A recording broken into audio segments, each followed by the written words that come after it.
Rabbil alamin, nahmaduhu wa nasta'inuhu wa nastaghfiruh wa na'udzubillahi min syururi anfusina wa min sayyiati a'malina, may yahdihillahu fala mudhillalah wa may yudlil fala hadiyalah.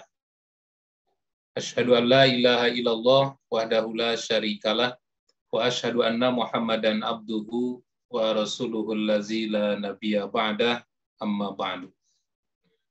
Bapak-bapak, ibu-ibu, para jamaah Muskaf 12 yang insya Allah dirahmati Allah Subhanahu wa Ta'ala.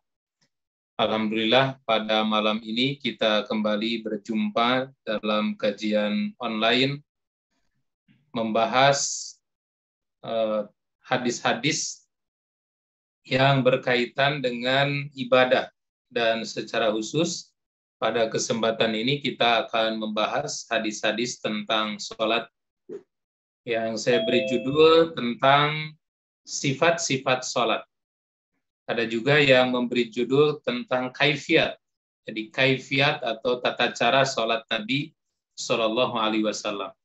Tapi kalau kita lihat dalam kitab-kitab hadis itu lebih banyak menggunakan istilah sifatus sholatin Nabi Shallallahu Alaihi Wasallam. Para ulama menyebut dengan istilah ini adalah sifat sholat Nabi Shallallahu Alaihi Wasallam, karena terkait dengan perintah Nabi sendiri. Nabi mengatakan terkait dengan sholat itu, kata Nabi, "Shollu kama ra'aitumuni usalli." Sholatlah kalian sebagaimana kalian melihat aku sholat. Nah, ro'ah di sini tentu saja maknanya bukan hanya sekedar apa yang dilihat, tetapi apa yang dibaca. Di ro'a itu bisa berarti yang dilihat, yaitu dari kaifiatnya, bagaimana Nabi berdirinya, bagaimana mengangkat tangannya, bagaimana rukunya, bagaimana sujudnya, itulah yang terlihat. Tapi ro'a di sini termasuk juga yang diketahui, walaupun tidak terlihat, seperti hanya bacaan yang dibaca pada saat ruku, pada saat sujud, pada saat diam atau berdiri. Kemudian bagaimana juga niat ketika meniatkan sholat tersebut. Jadi ra'aitumuni usolli itu adalah lengkap, baik itu ucapan-ucapannya maupun perbuatan-perbuatan. Nah, sholat ini adalah satu-satunya ibadah yang tidak disampaikan oleh malaikat Jibril, tetapi langsung disampaikan perintahnya oleh Allah Subhanahu wa Ta'ala, yaitu melalui perjalanan Isra Mi'raj. Perjalanan Isra Mi'raj minal Masjidil Haram ilal Masjidil Aqsa, minal Masjidil Aqsa ila Sidratil Muntaha. Oleh karena itu, ibadah sholat adalah ibadah yang paling istimewa, karena perintahnya juga langsung diperintahkan oleh Allah kepada Nabi pada saat Nabi diundang oleh Allah untuk bertemu dengannya di langit. Nah, bagaimana kaifiat atau sifat-sifat sholat Nabi? Yang pertama, berdiri atau qiyam dan menghadap kiblat. Jadi ketika kita mau melaksanakan sholat, maka kita harus menyiapkan diri untuk berdiri. Dan berdiri ini khususnya adalah dalam sholat fardu. Ya. Kemarin kita sudah membahas tentang menghadap kiblat, ketentuan-ketentuan menghadap kiblat, bahwa menghadap kiblat itu bagian daripada syarat sahnya sholat. Syarat sah sholat itu ada dua. Pertama, wudu, dengan wudu yang baik, dengan tahsinul wudu. Wudu juga sama, itu misla wudu'i, kata Nabi. Wudunya bukan sembarang berwudu, tapi seperti hanya wudu Nabi. Kemudian yang kedua, qiyam. Qiyam mustaqbilal kiblat, menghadap ke arah kiblat. Ini sebagai syarat sah sholat. Tidak sah sholat kalau kita tidak menghadap ke arah kiblat, kecuali apabila kita uzur tidak mengetahuinya. Karena kita tidak tahu arah, dan kita kemudian beristihad kesinilah arah kiblat, nah kalaupun misalnya tidak tepat, insya Allah Allah memaafkan. Tapi kalau sengaja berpaling dari arah kiblat, maka sholatnya tidak sah. Nah, kemudian yang ketiga, sholat itu disyaratkan harus qiyam, harus berdiri. Sebagaimana ini perintahnya ada di dalam Al-Quran, surat Al-Baqarah ayat 238, Auzubillahi minasyaitonirrajim, wa qumu lillahi qanitin. Kata Allah, dan berdirilah untuk Allah, berdirilah karena Allah dalam sholatmu, qanitin, dengan khusyuk. Jadi berdiri itu adalah salah satu syarat sahnya sholat. Wabil khusus di dalam melaksanakan sholat fardu. Jadi satu keharusan, satu kewajiban dalam melaksanakan sholat fardu itu dalam kondisi apapun, dimanapun, selama kita masih bisa berdiri, maka wajib sholat fardu itu dilakukan dengan cara berdiri. Tidak boleh sholat fardu secara sengaja dilakukan sambil duduk. Nah, dalil perintahnya ini sangat jelas, terdapat dalam hadis riwayat Imam Al-Bukhari dari sahabat Imran bin Husain radhiyallahu anhu, qala, ia berkata, kanat bi bawasir. Kata Imran bin Husain, aku ini punya penyakit bawasir.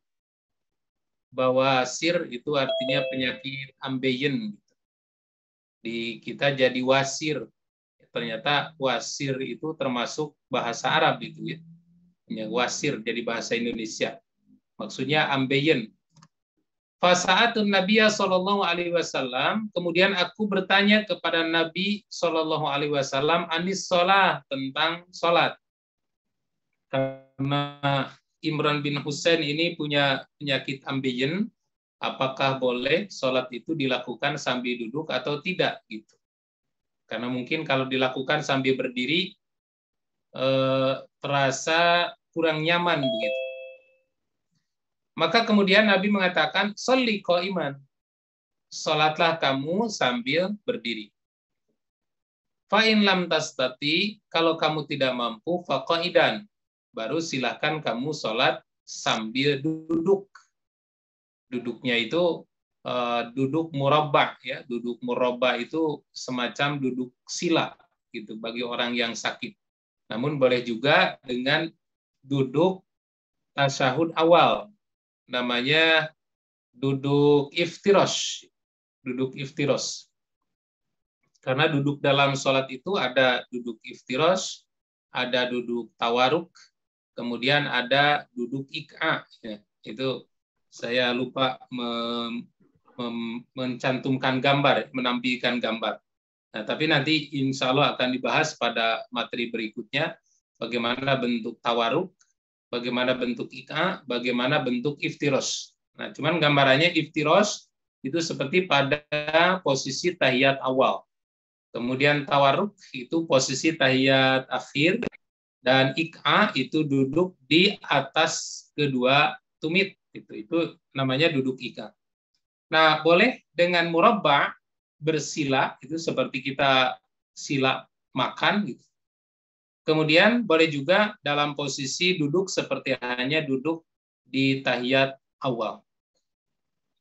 Nah, fa'in lam tastati, kalau tidak mampu, fa'ala janbin, boleh duduk sambil, boleh sholat sambil berbaring. Posisi berbaringnya itu adalah seperti posisi jenazah ketika dimasukkan ke dalam liang lahat. Nah, posisinya seperti itu, persis seperti hanya orang yang sedang tidur gitu. Nah, kemudian kalau kita membaca hadis yang lain, kalau tidak mampu berbaring, boleh saja sholat itu dilaksanakan sambil terlentang. Akan tetapi terlentang itu posisinya kepala di arah timur. Nah, kalau sekarang, kalau di posisi Indo ya, kalau kiblat posisi kita itu kepala kita di arah timur, kemudian kaki di arah barat. Itu posisi kalau kita sholat sambil terlentang. Jadi sambil terlentang pandangan kita masih bisa melihat ke arah kiblat. Nah, tapi selama masih bisa berdiri dalam keadaan apapun, dalam kondisi apapun, sholat yang wajib itu mesti dilakukan dengan cara berdiri. Nah, berbeda hanya dengan sholat sunat, di mana sholat sunat itu boleh dikerjakan dengan duduk, walaupun sebenarnya dia mampu berdiri.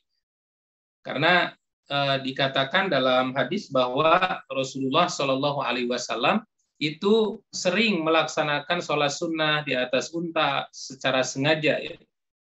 Beliau sholat sambil duduk, hanya saja memang berdiri tentu lebih utama. Dan ini ada hadisnya yang mengatakan, kata Nabi, man sholat qaiman fahuwa afdal, siapa yang sholat berdiri maka itulah yang paling utama. Wa man sholat qaidan, barang siapa yang sholatnya sambil duduk, falahun nisfu, maka dia mendapatkan setengah. Siapa sholat dengan duduk, maka dia mendapatkan pahala setengah dari berdiri. Wa man sholat naiman falahu nisful ajril qaid. Dan barang siapa yang sholat dengan berbaring, maka baginya setengah dari pahala duduk. Jadi kalau sholat sunat memang dibolehkan secara sengaja sambil duduk atau sambil berbaring. Hanya saja pahalanya tidak seperti pahala berdiri, yang duduk setengah berdiri, yang berbaring setengah dari duduk. Tapi yang wajib harus sambil berdiri selagi mampu. Kemudian di dalil yang kedua, pindahkan slide-nya.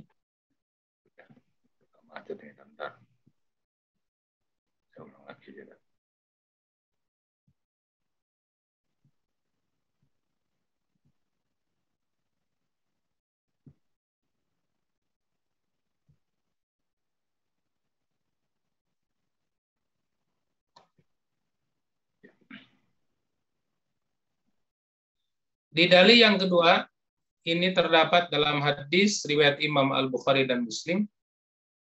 Idza qumta ila shalah, jika kamu berdiri untuk melakukan sholat, fa'asbigil wudu, maka hendaklah kamu menyempurnakan wudu. Yang dimaksud dengan menyempurnakan wudu adalah melebihkan batas-batas atau jumlah dalam cucian anggota wudu. Pertama ada tahsinul wudu. Tahsin itu artinya memperbagus wudu. Wudunya seperti hanya wudu yang dicontohkan oleh Nabi Shallallahu Alaihi Wasallam. Kemudian yang kedua, isbal. Isbal itu wudu itu sebenarnya boleh hanya satu kali. Mencuci muka, mencuci tangan, kemudian mengusap kepala, mencuci kaki, itu pada asalnya cukup satu kali. Dan ketika kita menambah menjadi 2 kali atau 3 kali, kecuali mengusap kepala, maka itu sudah melaksanakan wudhu dengan cara isbal. Itu dari sisi jumlah cucian. Kemudian yang kedua, isbal dari batas pencucian. Batas pencucian misalnya, muka itu dari tempat tumbuh rambut sampai bawah dagu. Boleh dilebihkan sampai ke leher. Tangan itu wajibnya sampai sikut. Boleh dilebihkan sampai ke hampir ke ketiak. Kepala diusap semua, dari depan ke belakang, dari belakang ke depan, lalu diusap telinga, dan mengusapnya ini boleh dilebihkan sampai ke pundak bawah. Kemudian mencuci kaki, itu batas wajibnya sampai mata kaki, namun bisa saja boleh dilebihkan sampai tengah betis. Nah, ketika kita melebihkan batas-batas cucian ketika berwudu, maka ini dinilai isbal. Itu yang paling utama. Kata Nabi, "Iza qumta ila shalah", apabila kamu berdiri untuk melaksanakan sholat, fa'asbigil wudu, maka sempurnakanlah wudu. Lalu setelah itu apa? Summastaqbilil qiblat, lalu kamu menghadap ke arah kiblat. Setelah menghadap ke arah kiblat, apa yang dilakukan? Fakabbir, maka segeralah bertakbir. Nah, inilah hal yang pertama yang harus diperhatikan ketika kita melaksanakan sholat adalah berdiri qiyam dengan qiyam yang tegak, di mana tulang-tulang punggung itu lurus, itulah yang namanya qiyam, kecuali memang orang yang tidak mampu untuk berdiri, maka berdirinya seperti itulah, seperti semampunya ia berdiri. Kemudian jangan lupa qiyam itu menghadap ke arah kiblat, dan yang menghadap ke arah kiblat itu adalah seluruh badannya. Tidak boleh ada yang berpaling dari arah kiblat, seluruh badannya, mulai dari ujung rambut, mulai dari kepala sampai ke kaki. Nah, mohon maaf kalau kita sholat berjamaah di masjid masih ada yang berdirinya posisi kakinya miring seperti ini. Nah, ini sebenarnya kurang tepat, karena kalau menghadap kiblat mestinya lurus telapak kakinya itu. Jadi bukan miring seperti ini. Ini berarti miring, menghadapnya jari-jarinya bukan ke arah kiblat. Itu kalau ditarik lurus, ini semakin jauh dari arah kiblat. Ya, posisi miring setengah 1 senti saja, kalau kita tarik lurus sampai ke Ka'bah itu nyampainya menghadapnya bukan ke Ka'bah. Nah, makanya posisinya itu harus benar-benar lurus pada saat berdiri itu, si telapak kaki kita tidak boleh miring ke samping. Nah, itu yang saya lihat di banyak masjid atau beberapa jamaah masih kurang memperhatikan posisi ketepatan rusdul kiblah, menghadap ke arah kiblat. Nah, itu yang pertama. Nah, kemudian yang kedua, yang harus dilakukan ketika kita mau melaksanakan sholat adalah niat. Nah, niat ini adalah salah satu di antara syarat sah di dalam ibadah. Jadi kalau kita beribadah tidak jelas niatnya, maka tidak sah. Karena niat itu adalah satu amalan hati untuk membedakan apakah ini ibadah atau bukan. Nah, di dalam hadis yang diriwayatkan, silahkan ditampilkan slide.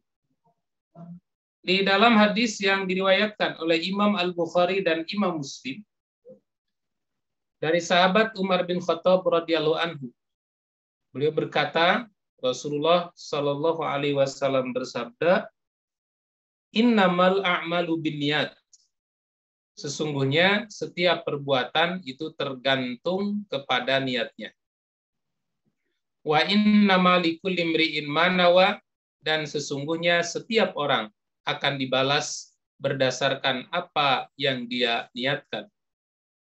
Faman kanat hijratuhu ila Allah wa ila rasuli fa hijratuhu ila Allah wa ila rasuli. Barang siapa yang hijrahnya karena Allah dan Rasulnya, maka hijrahnya karena Allah dan Rasulnya akan mendapatkan pahala niat, yaitu hijrah karena Allah dan Rasul.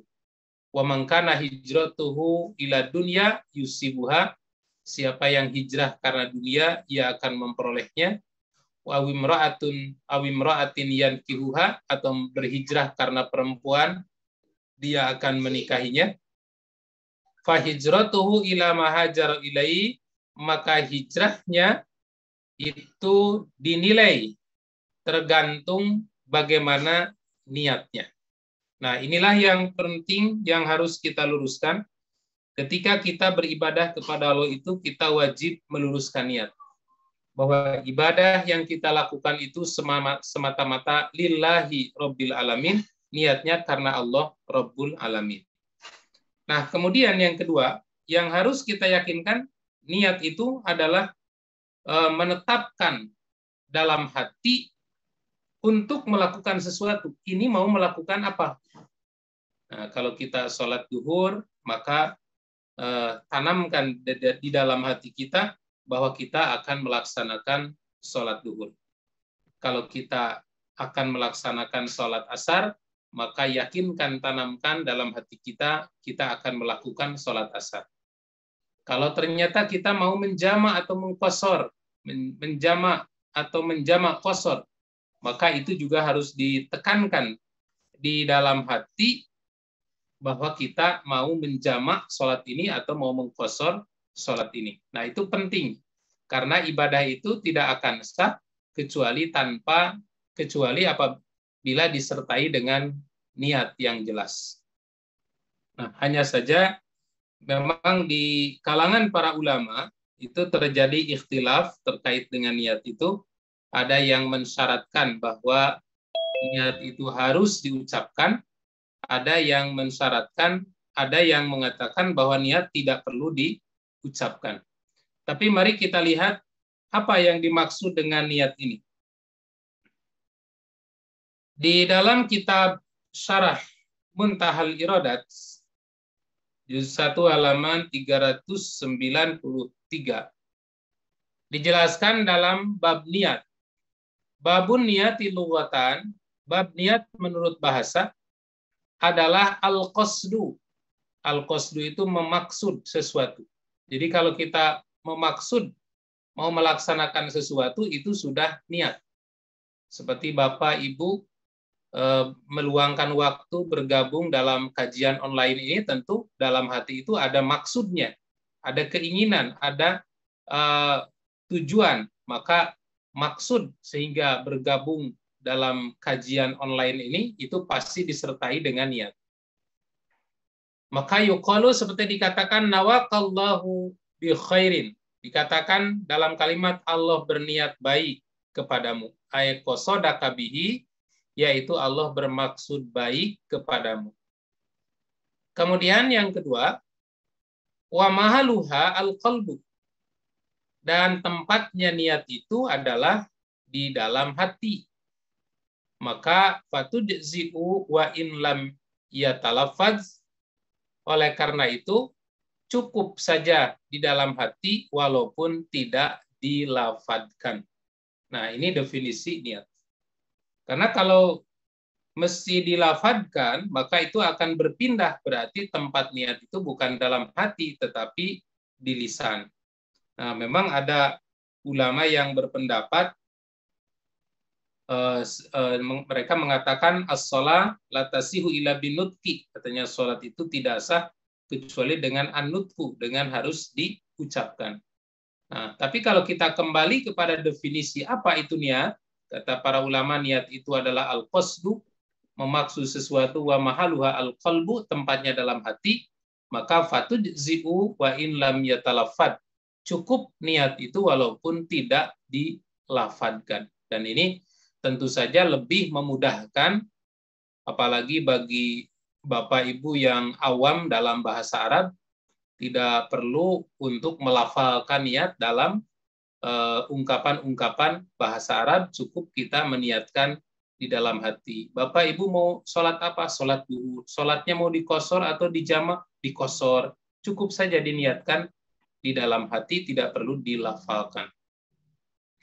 Kemudian dalam Syarah Sunan An-Nasai juga dikatakan qala al-qadiyyu, al-qadi berkata an-niyatu lughatan al-qasdu. Belum, Pak. An-niyatu lughatan al-qasdu. Niat itu secara lughat atau secara bahasa adalah al-qasdu, bermaksud. Wa syar'an, sedangkan menurut syara adalah tawajjuhul qalbi nahwal fi'li. Menurut syara adalah menghadapkan hati ke arah pekerjaan, ibtigo'a liwajhillahi ta'ala, karena mengharap wajah Allah atau ridho Allah, wamtisalan li amri, karena melaksanakan perintah. Nah, ini kata Al-Qadi dalam Syarah Sunan An-Nasai. Jadi niat itu menghadapkan hati pada satu pekerjaan dengan tujuan melakukan pekerjaan itu lillahi ta'ala, karena melaksanakan perintah dari Allah Ta'ala. Nah, para ulama mencoba memberikan gambaran tentang perbedaan niat itu, ibarat seseorang makan pagi atau makan sahur, makan di waktu sahur seperti makan jam 3. Kata para ulama, apakah sama orang yang makan jam 3 besok akan melaksanakan saum dengan orang yang makan jam 3 besok mau olahraga, bukan mau saum. Nah, tentu saja beda. Nah, itulah yang dimaksud dengan niat. Jadi cukup ditekankan, dibedakan di dalam hati. Nah, kemudian setelah menetapkan niat, mulailah kita melakukan takbiratul ihram. Jadi setelah badan kita fokus tepat menghadap ke arah kiblat, seluruh badan dari mulai kepala sampai ke ujung-ujung jari kaki. Nah, kemudian meniatkan dalam hati ini akan melaksanakan sholat apa, lalu takbiratul ihram. Nah, takbiratul ihram itu secara bahasa takbir yang mengharamkan. Kenapa takbir ini disebut takbiratul ihram atau takbir yang mengharamkan? Karena setelah ucapan takbir, haramlah seluruh perkara yang pada asalnya halal. Apalagi yang haram. Seperti misalnya minum. Nah, ini air. Di tangan saya ini air. Ini hukumnya ini halal atau haram? Nah, tentu saja halal ya, karena ini air madu. Tetapi bagaimana hukumnya kalau air ini diminum setelah takbiratul ihram?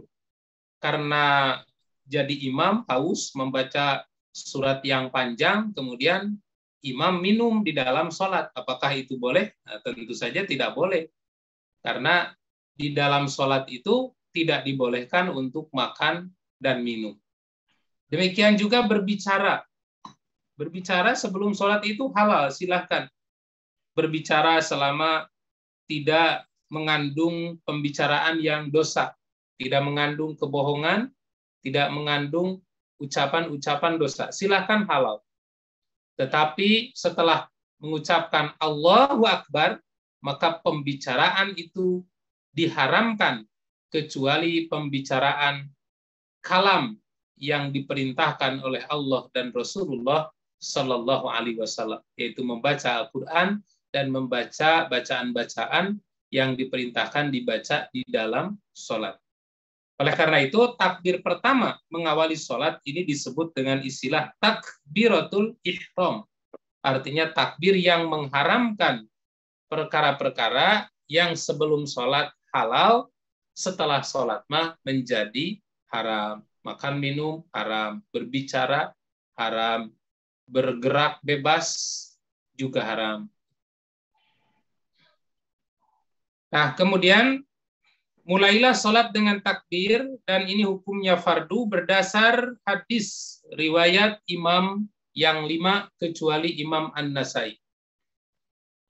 Dari sahabat Ali bin Abi Thalib, beliau berkata, Rasulullah Shallallahu Alaihi Wasallam bersabda, miftahus sholat at-tuhur. Pembuka sholat itu adalah bersuci. Bersuci ini bisa dengan wudu, bisa mandi atau tayamum. Kalau kita hanya berhadas kecil itu buang air besar, buang air kecil, BAB gitu, atau buang angin, atau keluar mazi. Keluar mazi itu cairan syahwat ya. Ketika syahwat seseorang memuncak, maka itu ada yang keluar seperti ingus, tetapi bentuknya itu licin lengket. Itu namanya cairan madi. Maka untuk menghilangkan hadas tersebut cukup saja dengan berwudu.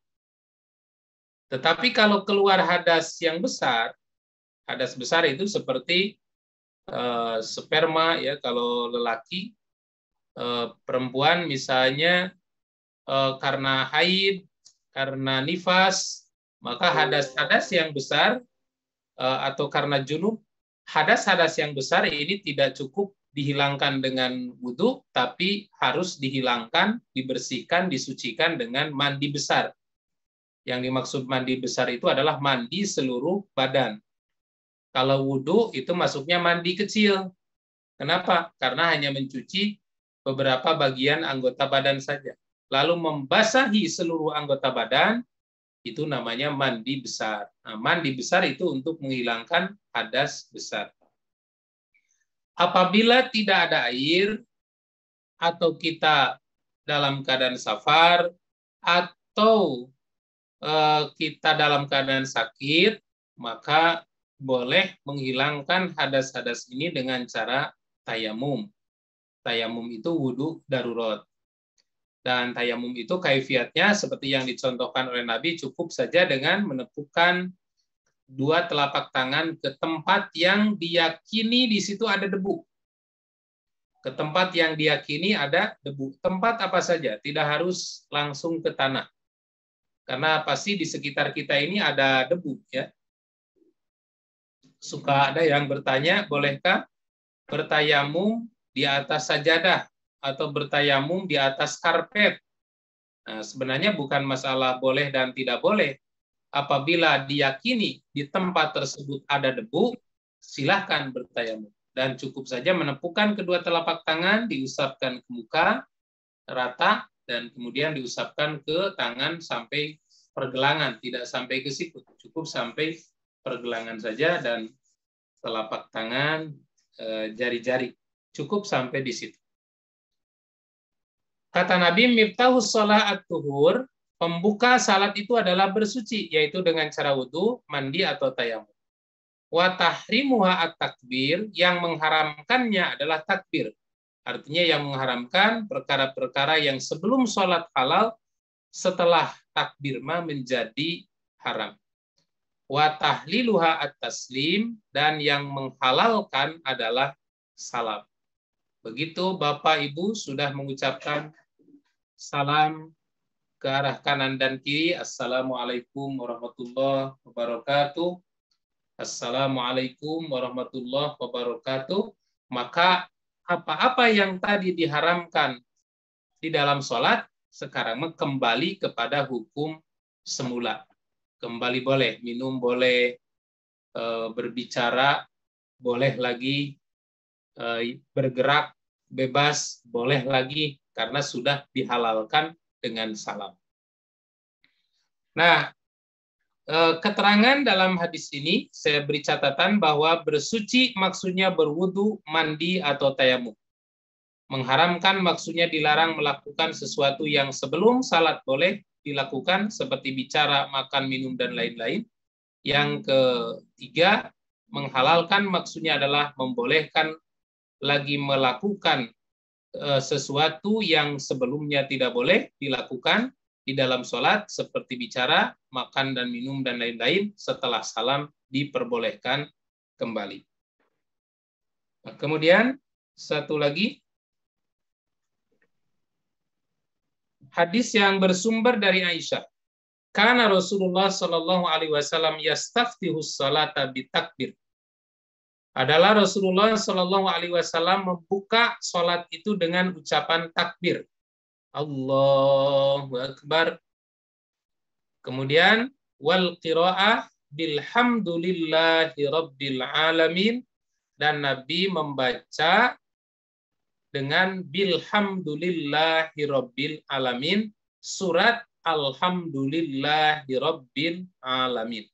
Nah, ini yang harus dipahami, bahwa yang dimaksud dengan wal qira'ata bilhamdulillahi rabbil alamin bukan memulai dengan lafad alhamdulillahi rabbil alamin, tetapi maksudnya adalah memulai dengan surat alhamdulillahi rabbil alamin. Maksudnya surat Al-Fatihah. Karena surat Al-Fatihah itu memiliki banyak nama. Disebut surat Al-Fatihah, disebut surat As-Sab'ul Masani, disebut surat Asy-Syifa, disebut juga surat Alhamdu. Itu ada sekitar 15 nama surat Al-Fatihah. Insya Allah nanti secara khusus saya sampaikan tafsir dari surat Al-Fatihah, ya, supaya lebih mantap keyakinan dan pemahamannya ketika kita sedang melaksanakan sholat. Nah, yang dimaksud hadis ini bukan memulai sholat dengan Alhamdulillahi Rabbil Alamin, Ar-Rahmanir Rahim. Nah, seperti banyak yang memulai sholatnya dari alhamdu, bukan dari bismillahirrahmanirrahim. Padahal ketika kita berbicara surat Al-Fatihah itu mestinya lengkap mulai dari bismillahirrahmanirrahim, bukan hanya dari alhamdulillahirabbil alamin. Nah, hanya saja memang di kalangan para ulama ada ikhtilaf terkait dengan pembacaan bismillah. Ada yang mengatakan bismillah itu tidak dibaca, tidak wajib dibaca. Ada yang mengatakan bismillah itu dibaca tapi sir. Ada juga yang mengatakan tidak perlu dibaca sama sekali. Ada yang mengatakan harus dibaca. Nah, tapi kalau kita kaji semua dalil-dalil yang menjelaskan tentang bagaimana Rasulullah Shallallahu Alaihi Wasallam membaca surat Al-Fatihah di dalam sholat, maka dalil-dalil yang kuat bahwa Rasulullah itu membaca surat Al-Fatihahnya lengkap dengan Bismillah. Karena kalau tidak ada Bismillahnya berarti bukan 7 ayat, itu jadi 6 ayat nanti. Jadi baca surat Al-Fatihah itu dari Bismillahirrahmanirrahim, Alhamdulillahirabbil alamin, dan seterusnya sampai waladhdallin. Itulah lengkap surat Al-Fatihah. Maka yang dimaksud dalam hadis ini bilhamdulillahirabbil alamin, maksudnya Nabi memulai membaca surat Alhamdu, maksudnya surat Al-Fatihah yang lengkap dengan Bismillahirrahmanirrahim. Nah, apakah di sini Nabi tidak membaca doa iftitah? Tentu saja membaca. Tapi kemudian kenapa di sini tidak menyebutkan baca iftitah dulu baru surat Alhamdu? Nah, ini menunjukkan bahwa bahwa doa iftitah itu tidak termasuk kepada rukun sholat. Artinya kalau kita tidak membaca atau tidak sempat membaca doa iftitah, maka sah sholat kita, karena itu tidak termasuk ke dalam rukun sholat. Akan tetapi surat Al-Fatihah itu masuk ke dalam kategori rukun sholat. Wa kana idza raka'a lam yushkhis ra'sahu wa lam yusawwibhu. Dan beliau apabila ruku tidak mengangkat, dan tidak menurunkan kepalanya, walakin baina zalik, akan tetapi berada di tengah-tengah, tidak terlalu mengangkat kepalanya, tidak terlalu menurun. Jadi betul-betul lurus gitu. Sampai saking lurusnya, kalau kita menyimpan air, katanya di atas punggung Nabi, di atas punggung Rasul, maka air ini, kalau kita menyimpan gelas yang berwadah air di atas punggung Nabi dalam posisi ruku, maka air ini tidak akan tumpah. Itu saking lurusnya.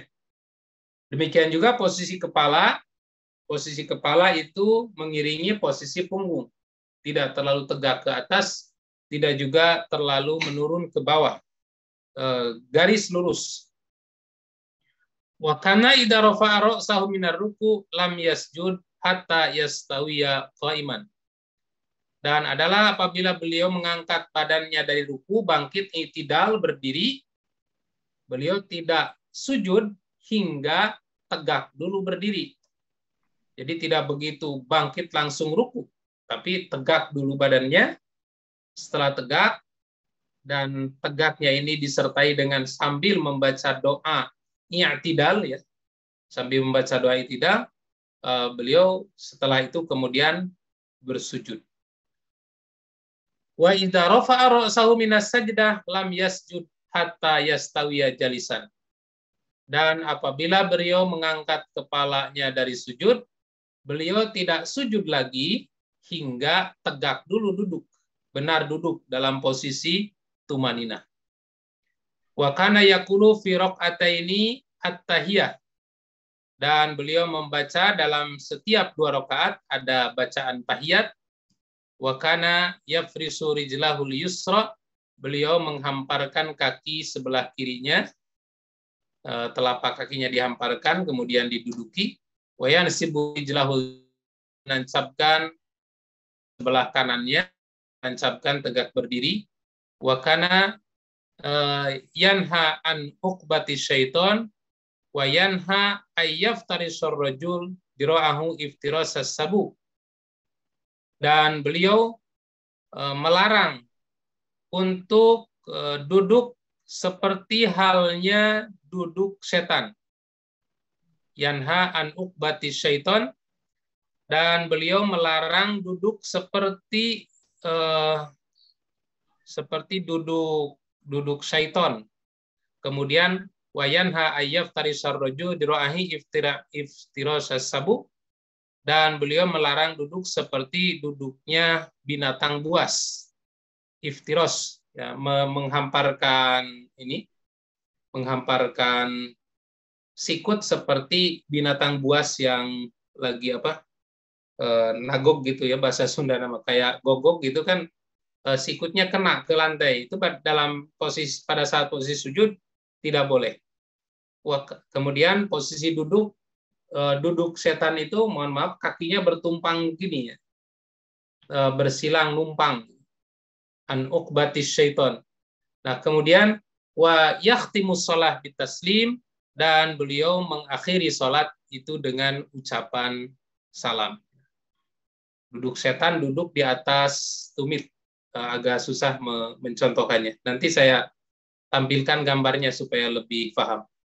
Atau mungkin Pak Akhir bisa mencontohkan, mengarahkan kamera ke tumit. Saya kebetulan ini tempat duduknya nggak memungkinkan, Pak. Nggak memungkinkan ya. Ya nanti saya lihat. Pokoknya biasa duduk anak-anak gitu. Duduk anak-anak kan harusnya si telapak kaki sebelah kiri itu iftirosh, yang ini berdiri ya. Nah, kan, tapi ada yang duduknya posisinya nyilang begini. Nah, itu disebutnya an uqbati syaiton, duduk seperti tumitnya setan. Gitu. Saya kira itu dulu, masih panjang sekali. Sebelum dilanjut, barangkali ada pertanyaan dari 3 poin pembahasan ini. Yang pertama tentang qiyam, menghadap kiblat, kemudian yang kedua tentang niat, dan yang ketiga tentang takbiratul ihram. Ya. Dipersilakan. Baik, teman-teman semua, Bapak dan Ibu sekalian, apabila ada yang mau ditanyakan dari 3 hal tersebut, silakan. Pak Cecep, silakan. Kayaknya udah siap mau bertanya. Belum?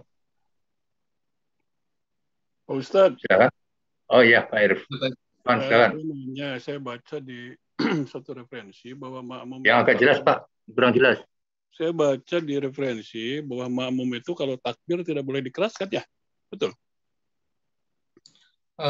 Makmum kalau takbir tidak boleh dikeraskan. Ya. Tidak ada larangan itu, Pak. Sebenarnya boleh saja, tapi tidak berteriak begitu. Tidak melebihi suara imam. Tidak melebihi suara imam. Kalau imam memang dianjurkan takbir itu dikeraskan. Tujuannya adalah supaya terdengar oleh makmum yang di belakang. Ya. Apalagi kalau makmumnya banyak. Oleh karena itu di zaman Nabi itu ada muraqi. Rokko itu artinya naik atau meninggikan suara.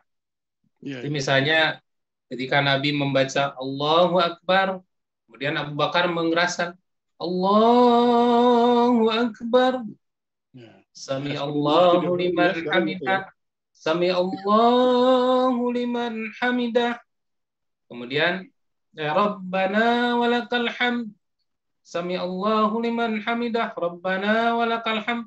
Nah, tujuannya apa? Supaya makmum yang di belakang itu mendengar suara imam. Jadi diperintahkan imam itu mengeraskan suara takbir sebagai komando kapan makmum harus bergerak, kapan makmum harus mulai berpindah gerakan dari satu gerakan ke gerakan berikutnya. Nah, tetapi mengeraskan suara itu tidak mutlak harus dengan cara berteriak, karena itu hanya sebuah metode. Ketika sekarang sudah ada sound system, sudah ada pengeras suara, tidak perlu berteriak-teriak lagi dikeraskan, karena dengan sound system itu akan terdengar ke setiap sudut-sudut masjid, bahkan keluar. bahkan mungkin bisa lebih jelas di luar daripada di dalam. Kadang ada masjid yang seperti itu. Di dalam ruangan masjid suara imam itu tidak terdengar jelas, tapi di luar terdengar jelas. Oleh karena itu tidak selalu mutlak harus diteriakkan kalau sudah ada pengeras suara. Nah, kenapa di Masjidil Haram, di Masjidil Nabawi masih ada seperti itu? Ya, wallahu alam bisawab. Nampaknya ini hanya untuk melestarikan saja ya. Padahal sebenarnya sudah cukup dengan pengeras. Adapun makmum, cukuplah takbirnya terdengar oleh dirinya sendiri. Ya, tidak perlu dikeraskan. Karena kalau dikeraskan nanti malah bising. Di zaman Nabi juga yang mengeraskan itu hanya Muraqi saja, yaitu Abu Bakar As-Siddiq pada saat itu. Begitu. Baik, terima kasih Pak Ustadz. Sama-sama Pak Ji. Waalaikumsalam Ustadz. Waalaikumsalam. Silakan Pak Cecep. Untuk duduk yang di luar sholat itu ada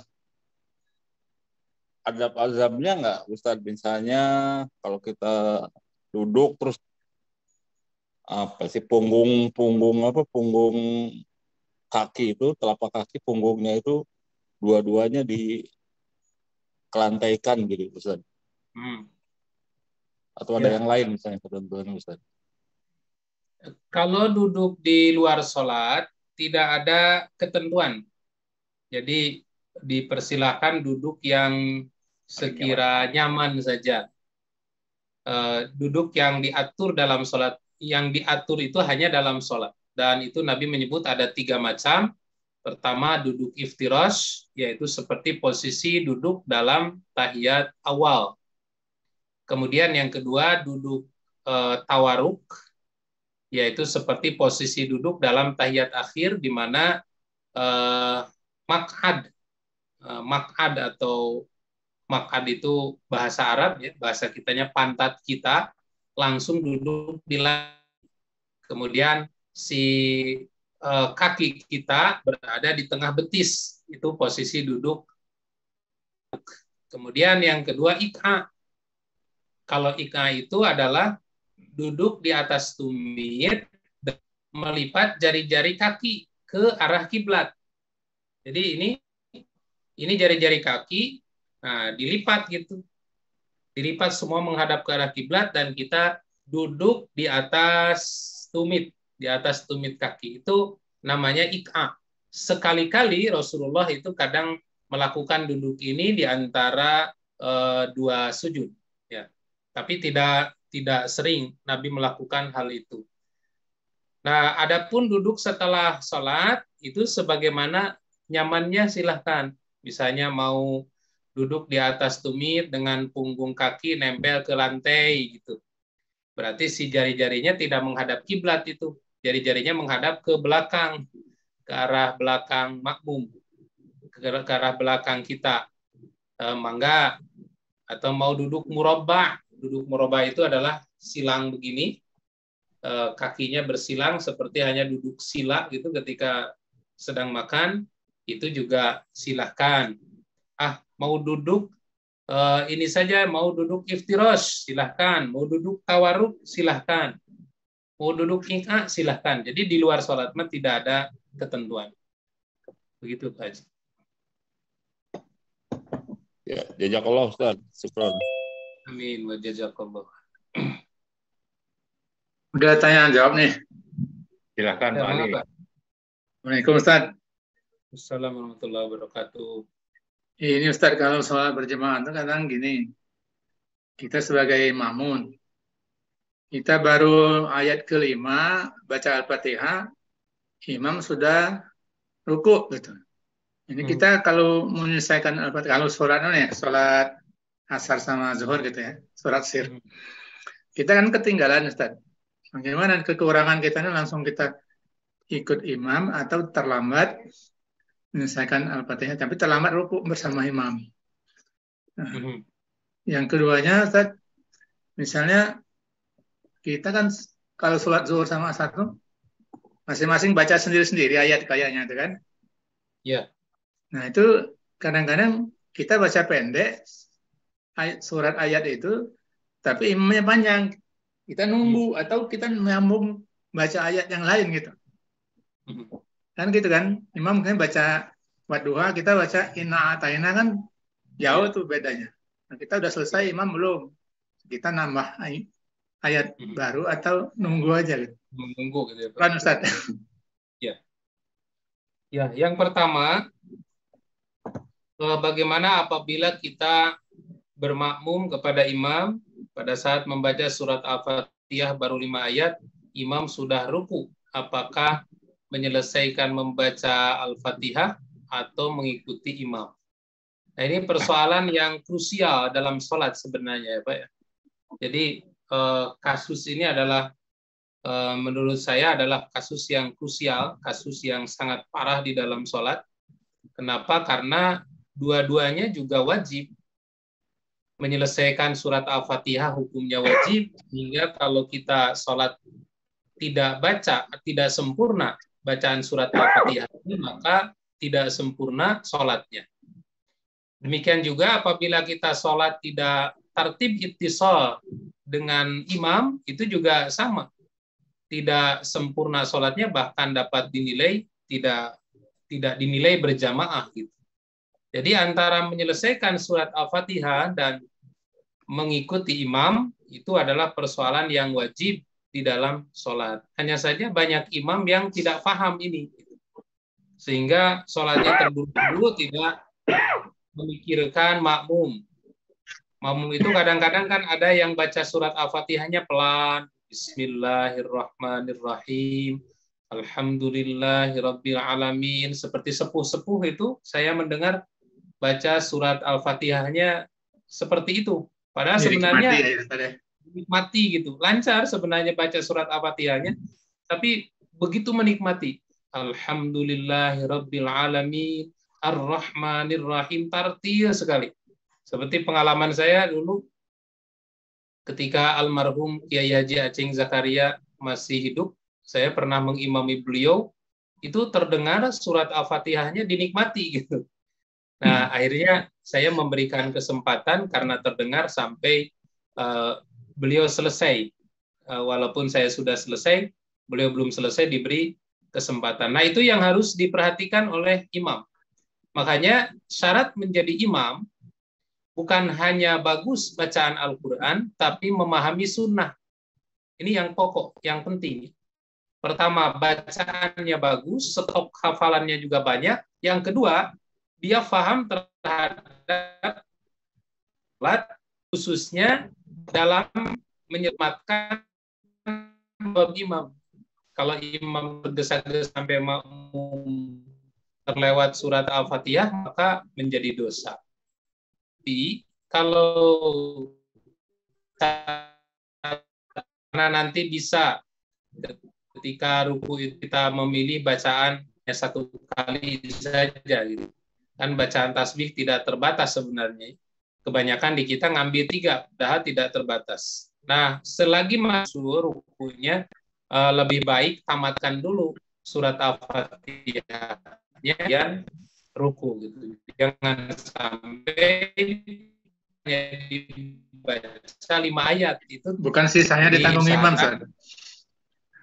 Sisanya Kenapa? ditanggung imam tuh. Yang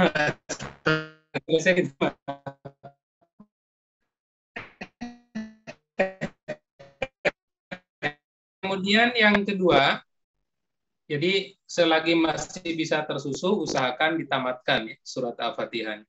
Yang kedua, bagaimana kalau kita membaca surat yang pendek, imam membaca surat panjang. Kadang imam tuh kalau yang sholatnya sedang manteng gitu, bacanya bukan surat-surat yang biasa, surat An-Naba misalnya. Kita baca surat Al-Hakumut. Udah selesai, tapi imam masih belum takbir, belum ruku. Apa yang harus kita lakukan? Apakah kita menunggu surat lain? Maka lebih baik kita membaca lagi. Itu sebaiknya membaca lagi, tidak melamun gitu. Jadi tidak berdiri melamun saja. Ini udah tamat ini surat Qul Huwallahu Ahad. Imam masih belum takbir. Tambah lagi surat Qul a'udzu birabbil falaq. Imam turun juga, masih belum ruku juga, tambah lagi Qul a'udzu, masih belum ruku juga, tambah lagi tabat yada. Nah, terus sampai selesai. Apabila kita hafal surat lain. Jadi sebaiknya tidak diam, karena inna sholata, bahwa sholat itu ada kesibukan. Tidak boleh dalam sholat itu diam, tidak kosong, tidak membaca apa-apa. Nah, kecuali memang ada satu alasan syar'i yang membuat kita harus menunggu, karena ada satu alasan yang syar'i. Walaupun tidak baca apa-apa, tidak mengapa itu, karena memang ada alasan yang syar'inya. Seperti misalnya kita umpamanya tidak membaca doa kunut, kemudian imam membaca doa kunut. Nah, pada saat itu kan menunggu sampai imam selesai baru kita ruku. Nah, di saat itu apa yang kita baca tidak ada bacaan apa-apa, cukup dengan menunggu saja. Begitu Pak Haji. Ya, sama-sama. Silakan Pak Nur Dito Walia. Ya, terima kasih Ustaz. Ada dua hal yang saya tanyakan ya. Yang pertama soal duduk tadi ya. Pada sholat posisi duduk, sholat sunat lah ya, yang boleh dilakukan sambil duduk. Nah, posisi duduknya itu bagaimana? Apakah selalu tetap atau berubah-ubah sesuai dengan rakaatnya? Apakah seperti selalu misalnya iftirosh atau disesuaikan juga misalnya yang rakaat terakhir setelah tawarruk gitu ya? Atau boleh dengan duduk misalnya yang tadi yang di atas tumit tadi. Terus yang berikutnya, apakah ada istilah di dalam bahasa Arab itu duduk simpuh yang biasa dilakukan di orang di Indonesia itu ya. Jadi mirip duduk tadi yang duduk apa ya? Simpuh itu seperti iftiras bukan? Mirip, tetapi semuanya telapak kaki diluruskan ke balik semua gitu. Oh, ke punggungnya ke lantai semua. Ya, apakah itu termasuk salah satu jenis duduk yang dibolehkan di dalam sholat atau itu setelah sholat saja? Terus yang kedua adalah soal menghadap kiblat tadi. Nah, apakah yang menghadap kiblat itu yang tadi disampaikan Ustaz ada seluruh tubuh tadi?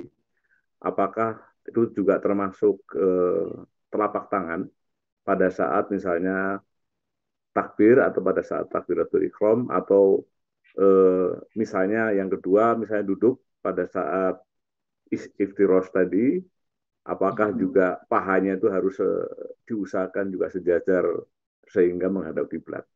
Yaitu dua pertanyaan dari Ustaz. Ya. Ya, yang pertama terkait dengan merubah-rubah posisi. Merubah-rubah posisi duduk pada saat kita sholat sengaja sambil duduk seperti sholat sunat. Apabila kita dalam keadaan sehat walafiat, sholat sunat ini sengaja sholat sunat sambil duduk, dan itu dibolehkan oleh Nabi Shallallahu Alaihi Wasallam. Juga Nabi sering melakukan hal itu. Nah, hanya saja kata Nabi, pahalanya jadi setengah duduk, setengah berdiri, berbaring setengah dari duduk. Nah, ketika kita sholat sambil duduk, posisi duduk berubah-ubah disesuaikan dengan kaifiat dalam sholat. Misalnya,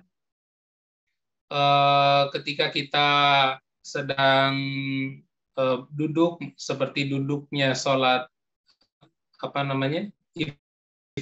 dan pada saat seperti duduk tawarruk dalam tahiyat akhir, nah selagi masih bisa merubah-rubah posisi duduk, maka tentu kaifiatnya disesuaikan. Pada saat kita membaca itu duduknya seperti duduk iftirosh, dua sujud atau duduk tahiyat awal. Dan pada saat giliran kita membaca tahiyat akhir, duduk di tahiyat akhir, maka posisi duduk itu disesuaikan, yaitu melakukan duduk tawaruk, yaitu duduk langsung di lantai dengan memasukkan telapak kaki ke bawah betis seperti hanya pada posisi duduk tahiyat akhir.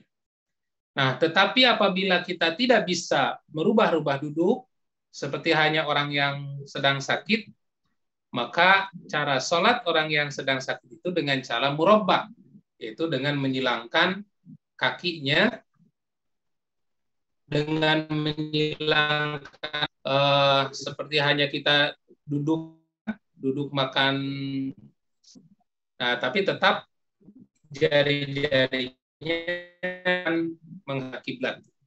Jadi ini nyilang, ini kaki, tidak seperti ini, tapi usahakan jarinya juga bisa menghadap ke arah. Nah, itu posisi cara duduk. Nah, kemudian yang kedua terkait dengan kewajiban kiblat pada saat kita sholat itu badan menghadap kiblat. Nah, berdiri tegak, ini jari-jari kaki menghadap ke arah kiblat. Saat takbir, yang menghadap ke arah kiblat bukan ininya, dan ujung jarinya ya. Nabi mencontohkan yang menghadap ke arah kiblat itu ini. Jadi tidak seperti ini takbirnya gitu. Kan ada yang sekedar ngangkat saja, posisi takbirnya masih seperti ini. Nah, posisinya ini harus menghadap ke arah kiblat. Kemudian pada saat sujud, hati-hati jangan begini. Suka ada yang posisinya begini, saya sering lihat ya. Apalagi ibu-ibu katanya kalau ibu-ibu sujudnya harus seperti ini. Alasannya apa? Menghalangi ini nenennya. Itu nggak ada perbedaan, laki-laki perempuan sama saja sujudnya begini. Sujudnya begini ya, menghadap ke arah kiblat. Ini semua jari-jari ini menghadap ke arah kiblat dalam posisi sujud. Jadi tidak seperti ini posisinya. Kemudian pada saat duduk juga sama, hanya menghadapnya bukan telapaknya tapi jari-jarinya.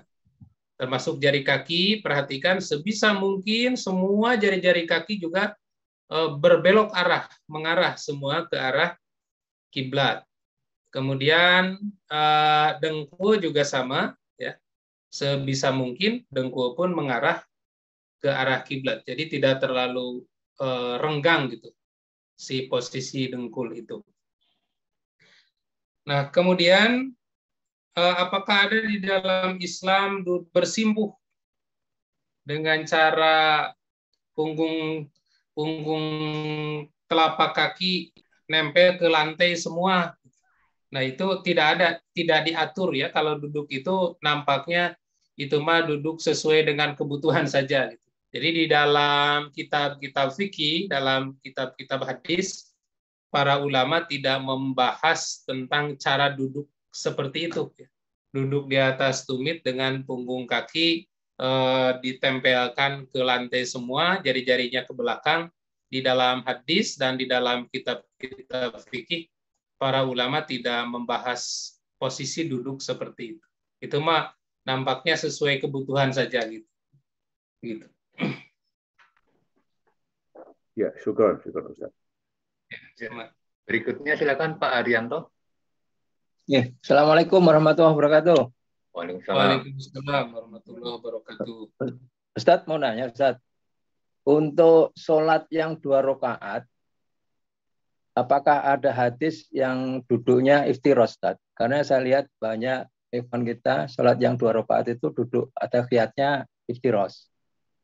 Kemudian yang kedua, untuk masbuk, apakah pada saat tahiyat akhir itu duduknya ngikutin imam dengan tafarruq atau kita karena belum lengkap kita duduknya ini itu terima kasih. Ya. Apakah ada dalilnya sholat 2 rakaat dengan cara duduk iftiros? Ini tidak ada, Pak. Jadi iftiros itu ada di tahiyat awalnya. Apabila sholatnya itu ada tahiyat awalnya, bukan karena 2 rakaatnya. Jadi sekali lagi duduk iftiros itu bukan karena rakaatnya, tapi karena tahiyat awal. Yang tahiyat awal itu bukan akhir, bukan penutup dari sholat. Maka posisi duduk iftiros itu dicontohkan oleh Nabi dalam tahiyat awal. Adapun tahiyat akhir, baik sholat yang 2 rakaat dinilai itu sebagai tahiyat akhir. Tahiyat yang akan mengakhiri sholat. Baik sholatnya 2 rakaat, atau sholatnya 3 rakaat, atau sholatnya 4 rakaat, maka atau sholatnya 1 rakaat sama sekali. Misalkan ketika witir kan boleh 1 rakaat. Ya. Ketika misalnya kita dalam sholat tahajud 2 udah 5 kali 2 witir 1. Nah, posisinya ketika posisi untuk tahiyat untuk salam itu dinilai akhir, posisi duduk akhir dalam sholat. Maka duduknya itu adalah duduk tawaruk. Jadi tidak ada dalil yang mengatakan bahwa kalau sholat 2 rakaat itu duduknya harus duduk iftiros. Itu tidak ada. Kecuali hanya barangkali pendapat saja itu. Mungkin diduga duduk seperti itu karena 2 rakaat, padahal bukan. Duduk seperti itu karena memang itu bukan duduk untuk mengakhiri dari sholat. Kemudian kalau kita masbuk kepada imam yang sudah menyelesaikan sholatnya dan imam itu sudah di posisi tahiyat akhir, yaitu duduk tawaruk, duduk langsung di atas lantai, dan si telapak kaki di bawah di tengah betisnya, apakah makmum duduknya dalam posisi tawaruk atau iftirash? Nah, ini juga kalau kita melihat praktek kaifiat sholat saudara-saudara kita, banyak yang posisi duduknya iftirash. Nah, kalau ketika kita bermakmum duduknya iftirash padahal imam sudah tawaruk, ini berarti menyelisihi imam. Padahal di dalam hadis dikatakan innama ju'ilal imamu liyu'tamma bih. Kata Nabi, imam itu diangkat, dijadikan itu untuk ditaati. Imam takbir, makmum takbir, imam ruku, makmum ruku, imam sujud, makmum sujud, imam duduk, makmum duduk, imam tahiyat dalam posisi tawaruk, makmum juga tahiyat dalam posisi tawaruk. Baik kita sudah selesai jumlah sholat kita sama seperti imam, ataupun kita masih masbuk 1 rakaat lagi atau 2 rakaat lagi. Nah, ketika kita bermakmum kepada imam tersebut, posisinya sama dengan imam, Pak, tidak beda. Posisi dalam posisi tawaruk. Nah, setelah nanti imam mengakhiri sholatnya dengan memberi salam ke kanan dan kiri, Assalamualaikum warahmatullahi wabarakatuh, Assalamualaikum warahmatullahi wabarakatuh. Nah, setelah selesai baru kita rubah posisinya. Kembali ke duduk iftirash, dan kemudian kita bangkit untuk menyelesaikan jumlah sholat yang tertinggal. Itu kaifiat yang tepat ketika kita masbuk pada saat sholat berjamaah. Begitu, ya. Pak Haji. Syukron, Tat. Terima kasih. Sama-sama. Mungkin sedikit nambahin Pak Ustadz. Tadi kan Pak Ustadz menyatakan bahwa keberadaan imam itu untuk diikuti, gitu kan? Yeah. Nah, kalau sholat subuh imam itu membaca kunut, kemudian makmumnya tidak, apakah berarti makmum itu mengikuti imam, Pak? Dalam hal ini. Ya, itu yang sering menjadi pertanyaan. Apakah kalau imam kunut kemudian makmum tidak kunut, itu masih dinilai mengikuti imam atau tidak? Ya, jelas tidak mengikuti imam. Akan tetapi tidak mengikuti imam dalam hal itu dalam kasus itu ini ada alasan syar'inya, yaitu bahwa memang mengenai kunut pada waktu subuh itu menjadi ikhtilaf di kalangan para ulama karena terkait dengan hadis Nabi Shallallahu Alaihi Wasallam bahwa Nabi itu qanata fi subhi hatta faraqa minad dunya, bahwa Nabi itu selalu melaksanakan kunut pada waktu subuh sampai berpisah dengan dunia. Artinya seumur hidup Nabi itu sholatnya melaksanakan kunut. Nah, hadis ini diikhtilafkan oleh para ulama hadis. Sebagian ada yang memandang bahwa hadis ini hadis sahih. Sebagian lagi ada yang memandang bahwa hadis ini hadis dhaif. Nah, saudara-saudara kita yang melaksanakan kunut pada waktu sholat subuh memandang bahwa hadis tersebut sahih, bahwa Nabi itu adalah kunut di waktu subuh hatta faraqa minad dunya, sampai beliau berpisah dari dunia, artinya sampai wafat tidak pernah meninggalkan kunut subuh. Tapi saudara-saudara kita yang tidak melakukan kunut di waktu subuh karena menilai hadis ini dhaif. Dan itu kalau kita bongkar penelitiannya, insya Allah nanti kita bahas secara khusus dalam kajian Zoom ini untuk ilmu pengetahuan ya, sebagai perbandingan supaya kita paham alasan masing-masing. Nah, saudara-saudara kita yang tidak kunut pada waktu subuh karena memandang hadis itu dhaif. Dan kajian dari hasil penelitiannya ini juga cukup kuat. Nah, sehingga apabila dalam kasus sholat berjamaah, makmum yang tidak kunut bermakmum kepada imam yang kunut, ketika imam kunut makmum tidak ikut angkat tangan, itu memang tidak mengikuti imam, tetapi tidak mengikuti dalam dinilai argumentasinya atau dalilnya lemah. Jadi tidak mengikuti imam dalam hal itu tidak apa-apa. Karena imam itu wajib diikuti apabila memang dinilai asobas sunnah, sesuai dengan sunnah. Tetapi apabila tidak asobas sunnah, tidak sesuai dengan sunnah, maka tidak perlu diikuti. Akan tetapi perbedaan ini tidak perlu, jangan sampai menghalangi untuk terus melaksanakan sholat dengan berjamaah. Karena beda cara, lalu kemudian meninggalkan berjamaah. Berjamaahnya tetap, tapi kita ikut yang sesuai dengan dalil-dalil yang kita yakini sahih. Yang sekiranya tidak sesuai dengan dalil-dalil yang tidak sahih, tidak perlu kita ikuti. Begitu, Pak. Iya, ya, syukuran. Selanjutnya Pak Asfanul Ashari, silakan.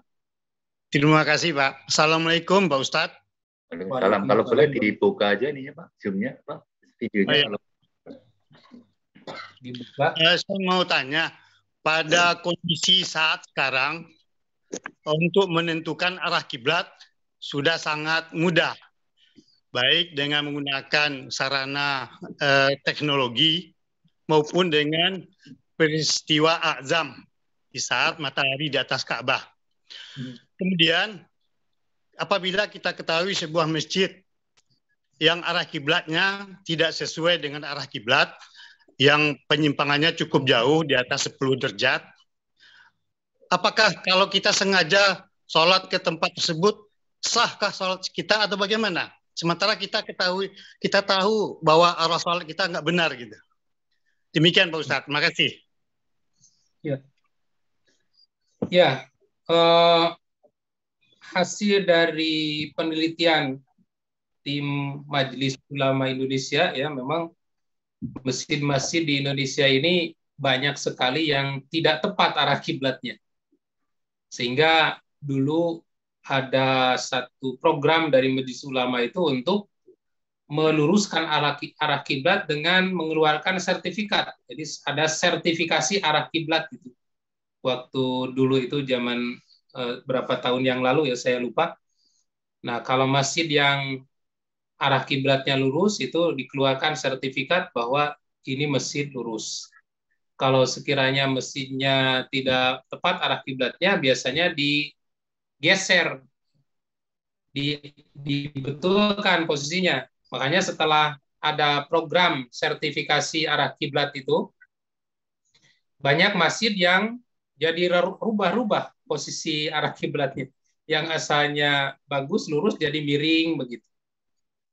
Nah, kalau kita sholat di masjid yang posisi arah kiblatnya tidak benar, apakah sah sholat di masjid itu? Selama arah kiblat kita benar, sah, Pak. Artinya kalau kita tahu arah kiblat tidak benar, kita jangan ikuti arah kiblat masjid, tapi kita mengarah sendiri gitu. Saya juga suka begitu. Biasanya kalau sekarang kan ada handphone, sudah lengkap dengan kompasnya, masuk ke satu masjid, itu dicek dulu apakah ini tepat arah kiblatnya atau tidak. Agak miring sedikit, ikuti saja arah itu sebagai bentuk ijtihad kita. Jadi tidak perlu meninggalkan masjidnya.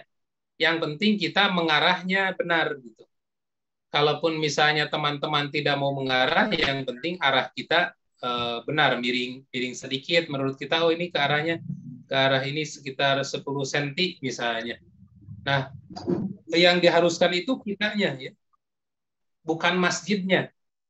Karena kalau masjidnya seperti masjid saya juga, karena saya membangun masjid itu di coupling komplek yang sudah di pas-pas couplingnya, dan saya berpikir waktu membangun masjid itu kalau ini diposisikan ke arah kiblat persis sampai ngiblat, ini sayang banyak ruangan yang terbuang nanti, dan itu cukup besar. Akhirnya saya membangun masjid sesuai dengan bentuk tanah. Tetapi posisi karpet itu sudah posisi arah kiblat, walaupun secara estetik kurang estetik, tetapi tidak masalah. Yang penting kan sholat kita sah. Jadi yang harus menghadap ke arah kiblat sebenarnya bukan masjidnya, tapi kitanya. Kalau kita tahu masjid itu tidak mengarah kiblat, tinggal kita saja mengarah. Tidak perlu meninggalkan sholat di masjid. Begitu, Pak. Terima kasih Pak Ustadz. Ada yang mau saya tanyakan lagi. Kalau kita berbeda arah dengan arahnya imam, apakah kita nggak menyalahi? Kita harus mengikuti imam untuk diikuti. Kalau kita menyimpang sendiri 10 derajat misalnya, kan cukup signifikan. 10 derajat itu kalau saya lihat di peta di Google Map itu mengarah ke Ethiopia. Kalau kita sendirian menyimpang akan menjadi fitnah bagi jemaah yang lain. Kok seorang ini kok beda sendiri gitu. Demikian Pak. Ya, sebenarnya apabila jamaah tersebut plus imamnya tidak tahu, itu ada kewajiban kita untuk amar ma'ruf. Untuk amar ma'ruf, menyampaikan, meluruskan bahwa sebenarnya ini masjid ini tidak mengiblat, tidak benar arah kiblatnya. Dan kita bisa buktikan, bisa perlihatkan dari kompas yang kita bawa misalnya, atau dibuktikan dengan ketika matahari ada posisi di arah kiblat. Jadi ketika kita tahu bahwa masjid itu tidak benar kiblatnya dan yang lain belum tahu, itu ada kewajiban untuk amar ma'ruf.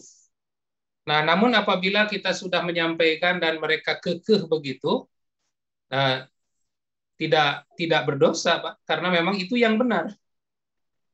Imam itu wajib diikuti apabila asoba, apabila benar. Kalau tidak benar imamnya, jangan diikuti. Kita ikuti saja yang benar gitu. Nah, adapun terkait dengan berjamaahnya, ya berjamaah saja, karena berjamaah hanya bareng dari sisi gerakan saja. Hanya saja dari ketika kita sudah berbeda arah dalam menghadap, ini jelas sudah tidak baik itu dalam kondisi sholat dalam dilaksanakan secara berjamaah.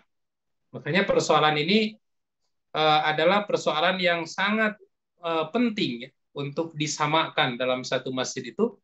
terutama arah kiblat ini, karena ini adalah syarat sah dari sholat kita. Kalau sholat kita tidak mengarah ke arah kiblat, maka sholat kita tidak sah. Kecuali karena tidak tahu, seperti zaman dulu sebelum menyebar berita perpindahan kiblat dari Masjidil Aqsa ke Masjidil Haram, itu ada yang baru tahu setelah sebulan kemudian. Berarti selama sebulan sholatnya membelakangi kiblat. Nah, lalu menjadi keraguan dari para sahabat. Maka turunlah ayat yang mengatakan innallaha la yudhi'u imanakum. Kata Allah, Allah tidak akan menyia-nyiakan iman kamu. Tapi kalau ini udah tahu mengkol, udah tahu belok, nggak benar arah kiblatnya, terus masih saja diikuti, itu jadi berdosa. Dan tentu kita punya kewajiban untuk amar ma'ruf, nahi munkar, luruskan, kasih tahu, khawatir mereka tidak mengarah ke kiblat itu karena tidak tahu. Begitu Pak Haji barangkali. Ya. Cukup ya. Baik, sekarang kan Ibu Nelly Adnan. Oh ya, syukron Pak Aher. Assalamualaikum Ustadz. Waalaikumsalam. Di saat atahiyat awal dan akhir itu Ustadz, ada yang jari telunjuknya itu digoyang-goyang begitu Ustadz. Nah, sebaiknya mana yang diikuti. Itu aja, demikian Ustadz. Syukron. Ya. Ini kalau nggak salah di slide paling terakhir. Di slide paling terakhir. Tampilkan tadi ya. Ya, coba tampilkan supaya terlihat hadisnya.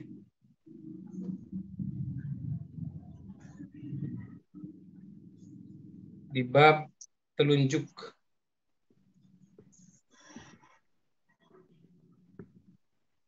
Paling terakhir sekali. Kesimpulan tadi. Oh, boleh. Oke. Terus, masih terus.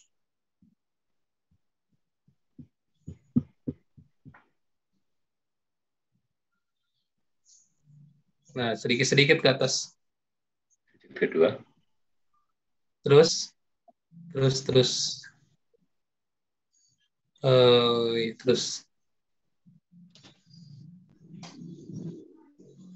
Sebentar, saya lihat. Anggota sujud boleh terhalang oleh sesuatu.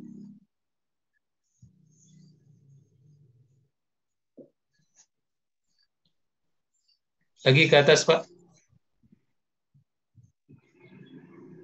Terus ke atas. Oh, nampaknya di slide yang berbeda ini, Pak. Ya, saya terangkan aja. Terkait dengan isyarat, itu memang ada beberapa pendapat ya. Jadi ada beberapa pendapat yang para ulama fikih menjelaskan tentang posisi telunjuk. Yang pertama, pada saat tahiyat itu telunjuknya biasa. Jadi umpamanya ini dengkul, kemudian disimpan biasa. Ketika membaca asyhadu alla ilaha illallah baru menunjuk. Dan cukup sekali saja lalu turun lagi. Kemudian ada yang berpendapat bahwa isyarat telunjuk ketika membaca tahiyat itu adalah pertama seperti ini, dan kemudian ketika membaca asyhadu alla ilaha illallah langsung menunjuk, dan ini terus menunjuk sampai selesai.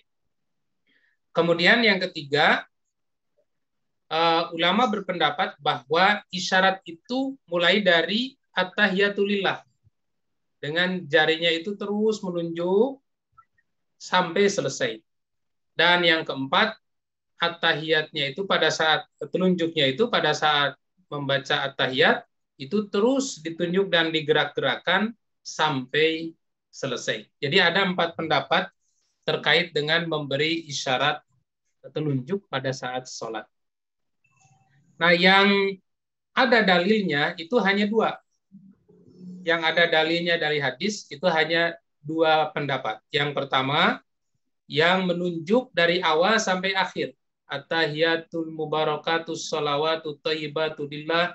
Assalamu alayka ayuhan nabi wa rahmatullahi wabarakatuh sampai selesai. Ini berdasar hadis yang diriwayatkan oleh Imam Muslim. Kenapa? Karena dalam hadis itu hanya disebutkan asyara bisababati. Nabi itu berisyarat dengan telunjuknya. Tidak disebutkan digerak-gerakan. Nah, akan tetapi kalau kita melihat hadis-hadis yang lain, seperti hadis riwayat Ahmad, hadis riwayat Imam Abu Daud, kemudian hadis riwayat Imam At-Tirmidzi, itu ternyata Nabi bukan hanya berisyarat dengan nunjuk seperti ini, tapi yuharrikuha. Nabi menggerak-gerakkan yad'u biha sambil berdoa. Gitu. Nah, maka ada yang mengambil kesimpulan bahwa yang tepat pada saat tahiyat adalah bukan hanya menunjuk, tapi yuharrikuha yad'u biha. Dan apakah hadis ini sahih? Ini sahih. Jadi memang ada sebagian ulama yang mengatakan bahwa hadis yang menggerak-gerakkan itu dhaif. Tapi ini sudah kami teliti ya kedudukan hadisnya. Ternyata hadis ini sahih. Dan hadis yang sahih itu walaupun bukan riwayat Muslim, hadis yang sahih itu ada kewajiban untuk diamalkan. Nah, hanya saja memang menyikapi dua hadis sahih ini ada dua sikap di antara para ulama. Ada yang mengambil satu saja dengan metode tarjih katanya karena dinilai Muslim lebih kuat daripada Abu Daud, Tirmidzi dan An-Nasai. Tetapi ada juga yang menggunakan dengan metode jam'u, kompromi, diamalkan kedua-duanya. Artinya kalau kita mengamalkan kaifiat yang yuharrikuha yad'u biha, Nabi menggerak-gerakkan telunjuk sambil berdoa, sebenarnya sama dengan mengamalkan hadis riwayat Muslim yang hanya menunjuk. Hanya saja dikompromikan dan diambil satu kesimpulan bahwa di saat tahiyat itu bukan hanya berisyarat menunjuk, tapi yuharrikuha yad'u biha. Nabi sambil menggerak-gerakkan yad'u biha sambil berdoa. Dengan kata lain, berdoa sambil bergerak, bergerak selama berdoa, apabila sudah selesai berdoa, selesai bergerak. Gitu. Nah, ini kaifiatnya nanti. Jadi cara mengaplikasikan hadis ini adalah kita bergerak berisyarat telunjuk selama kita berdoa atau kita berdoa sambil bergerak. Ketika selesai berdoa, selesai, tidak bergerak lagi. Masih mau berdoa, masih menunjuk sambil bergerak. Nah, insya Allah itu nanti ada pembahasan khusus supaya saya tampilkan hadis-hadisnya yang lengkap. Begitu. Baik, Ustadz. Jazakallah khairan, Ustadz. Tanya Pak Ustadz. Silakan. Ya, Pak Ustadz. Tadi kembali yang Pak Ustadz katakan bisa mendengar suara makmum sehingga menunda bacaan Al-Fatihahnya sampai selesai. Bukankah ada hadis yang mengatakan bahwa makmum itu membaca yang bisa didengar sendiri, tidak dengar orang lain? Itu yang pertama. Yang kedua, membaca Al-Fatihah itu kan mayoritas ulama baik sir maupun yang jahar harus membaca Al-Fatihah. Nah, itu apakah dibacaannya itu di antara salah-salah bacaan Al-Fatihah apa sesudah Al-Fatihah yang paling rajihnya itu, yang paling kuat? Terima kasih, Pak Ustaz.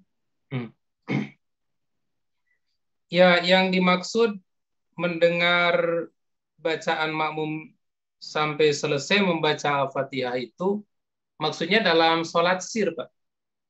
Bukan dalam sholat jahar. Jadi ketika saya membaca Al-Fatihah, sudah selesai. Kemudian masih terdengar ada makmum yang belum selesai, itu maksudnya. Jadi bukan dalam sholat yang jahar. Karena kalau dalam sholat yang jahar, makmum itu tidak boleh membaca Al-Fatihah. Tidak boleh membaca apa-apa maksudnya. Jadi ini juga saya garis bawahi ya, ini juga termasuk masalah khilafiyah, masalah ikhtilaf. orang yang bermakmum itu ada yang mengatakan tetap harus baca, hanya saja bacanya nanti setelah selesai imam membaca. Walau ayatan, walaupun hanya dapat satu ayat. Kemudian yang kedua, ada yang berpendapat bahwa makmum membaca Al-Fatihahnya itu bareng dengan imam.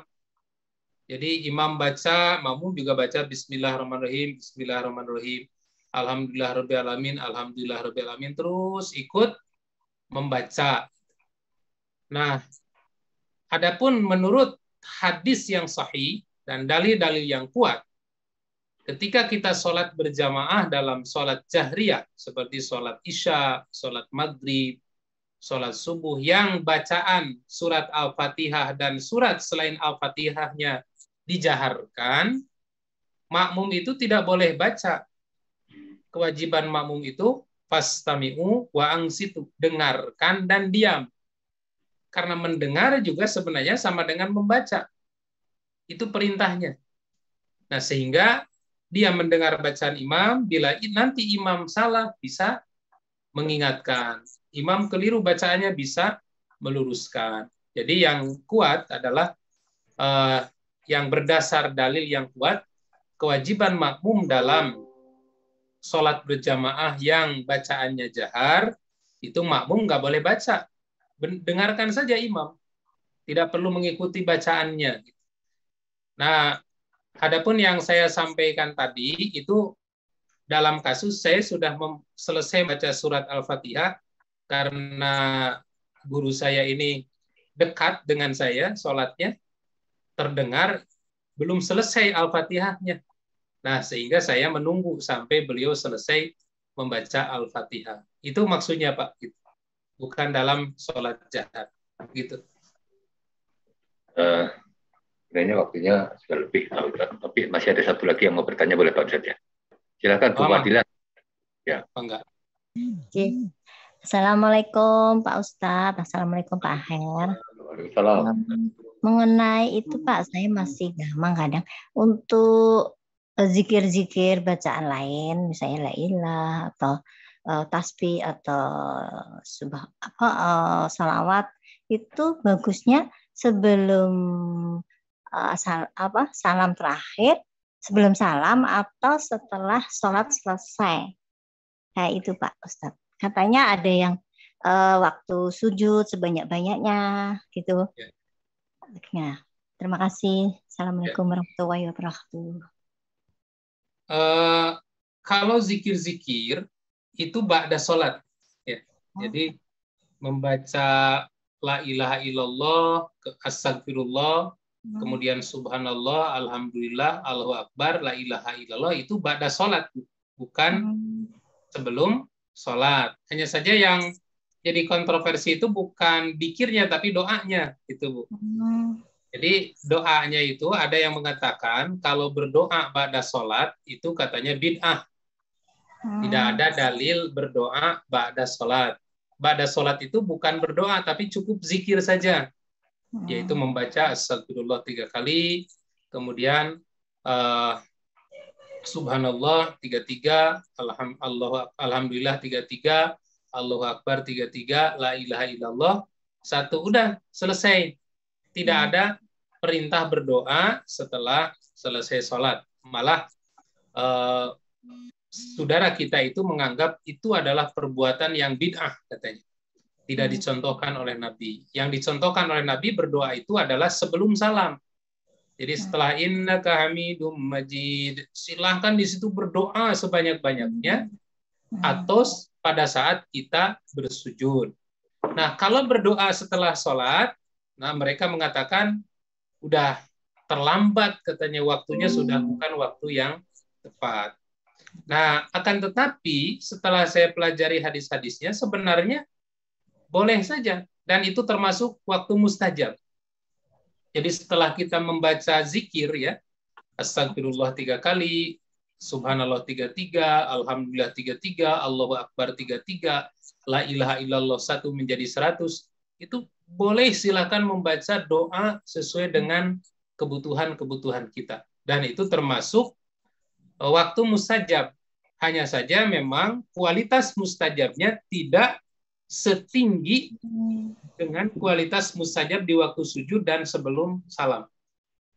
Kalau ibu mau mensiasati ingin memohon di waktu-waktu mustajab, maka di saat sujud dan setelah tahiyat sebelum salam. Tapi boleh saja dilakukan setelah salam. Begitu, Ibu. Maaf Pak Ustadz, maksud saya ya berdoa itu termasuk sebelum berdoa kan zikir-zikir gitu loh. Oh, di sujud malahan ya Pak ya? Zikir-zikir sebelum berdoa. Ya, memang zikir-zikir itu disunahkan sebelum berdoa.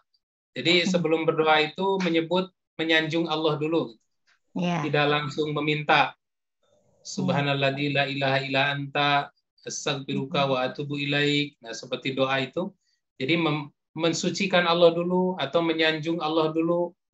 Jadi disunahkan sebelum berdoa itu membaca zikir-zikir dulu. Gitu. Makasih Pak Ustadz. Assalamualaikum. Ya, Pak Ustadz. Sudah cukup ya? Ya, waktunya sudah lebih. Jadi mohon maaf mungkin bagi para jemaah yang ada pertanyaan simpan dulu. Nanti di pekan depan kita adakan lagi. Pekan depan mungkin di hari Sabtu. Ya Pak, di hari Sabtu. Pekan kedua. Baik Pak Ustadz, disilakan untuk ditutup aja pertemuan hari ini. Ya. Alhamdulillah kajian pada malam ini cukup interaktif. Banyak sekali pertanyaan yang muncul. Walaupun itu insya Allah pada materinya nanti akan dibahas lebih luas lagi. Dan ini baru muqaddimah kaifiat sifat-sifat sholat. Kita baru membahas pertama tentang kewajiban berdiri, kemudian kewajiban menetapkan niat sebelum sholat, dan yang ketiga kewajiban untuk mengucapkan takbiratul ihram. Dan selanjutnya sudah dikirim ke Pak, tadi berapa halaman untuk beberapa kali pertemuan sebagai bahan kajian dan diskusi kita. Mudah-mudahan kajian ini menjadi amal soleh untuk kita semua dalam rangka meningkatkan kualitas iman, kualitas amal soleh agar lebih dekat kepada Allah Subhanahu wa Ta'ala. Amin. Dan kita akhiri dengan doa, Rabbana la tuzigh qulubana ba'da idh hadaitana wa hab lana min ladunka rahmah innaka antal wahhab. Rabbana innaka jami'un nasi li yawmin la raiba fihi innallaha la yukhliful mi'ad. Rabbana ighfir lana wa liwalidayna wa lil mu'minina yawma yaqumul hisab. Rabbana hab lana minas shalihin wa hab lana min azwajina wa dzurriyyatina qurrata a'yun waj'alna lil muttaqina imama. Rabbana atina fid dunya hasanah wa fil akhirati hasanah wa qina azabannar. Amin ya rabbal alamin. Aqul qouli hadza wa astaghfirullah li wa lakum. Wassalamualaikum warahmatullahi wabarakatuh. Waalaikumsalam. Terima kasih Pak Ustadz. Terima kasih. Ya jazakallah khair Pak Ustadz, Pak Aher, nuhun. Wa jazakumullah khair. Pak Rahmat, Pak Haryono. Pak Ustadz, Pak Aher, kawan-kawan, pamit. Terima kasih. Assalamualaikum. Ya. Waalaikumsalam. Assalamualaikum. Kurang Pak Ustadz. Pak Aher, Assalamualaikum. Assalamualaikum.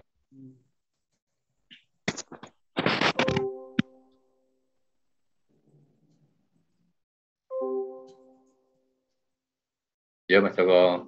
Ya, banyak ditanya. Akuatannya juga tak tunggu sih. Ya, di calon minggu depan aja lah. Pekan depan insya Allah. Ya.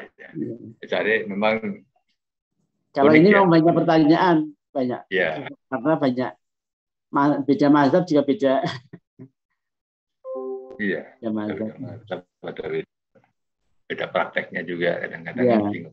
Makanya kalau Ustadz Abdul Somad kan menyatakan kita itu kalau bisa tuh satu mata lurus terus, tetapi ketika perjalanannya kita nggak bisa dihindari kan gitu.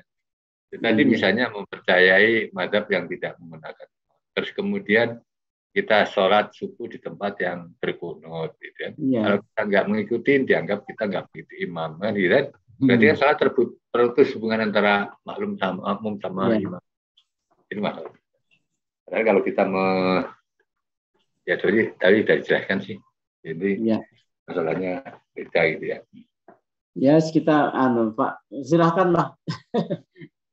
Ya, insya Allah. Udah tahu ilmunya ini mazhab ini begini terus ya kan mencontohkan antara itu Muhammadiyah NU kan ya ini Muhammadiyah kalau di NU ya kunut, ikuti kunut. Gitu. Bisa sholat yang seru-seru gitu. Kalau itu ya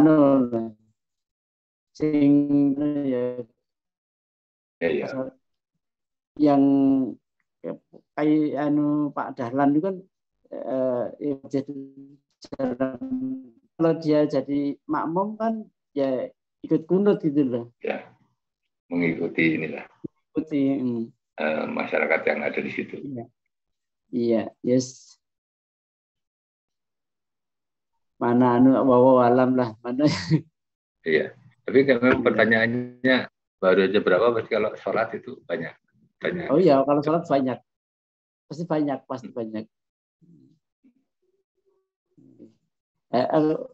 Kalau sholat ini kan tadi saya baca fikih akhir zaman, fikih tahawat itu kan ada rukun iman, rukun Islam, rukun ihsan, rukun akhir zaman itu rukun tahawat itu. Nah itu seolah-olah kita sholat bagaimana kita melihat Allah, ya cara melihat Allah. Kalau nggak bisa melihat Allah, bagaimana kita kan selalu diawasi Allah.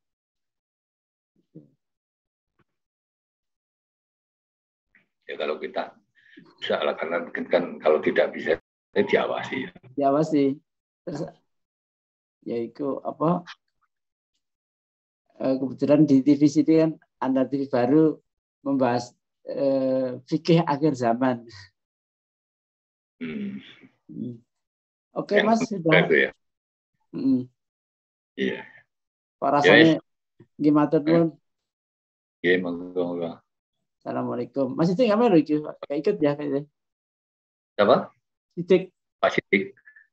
Oh, lupa ngundang kan mungkin. Oh, nggak masuk grup dah? Ke grup?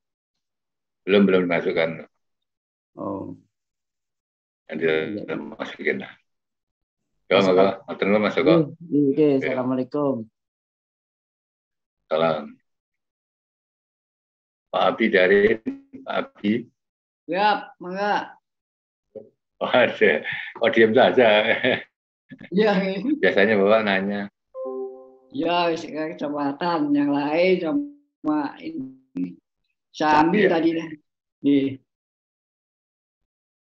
Iya, memang pertanyaannya ya sekitar itu juga gitu.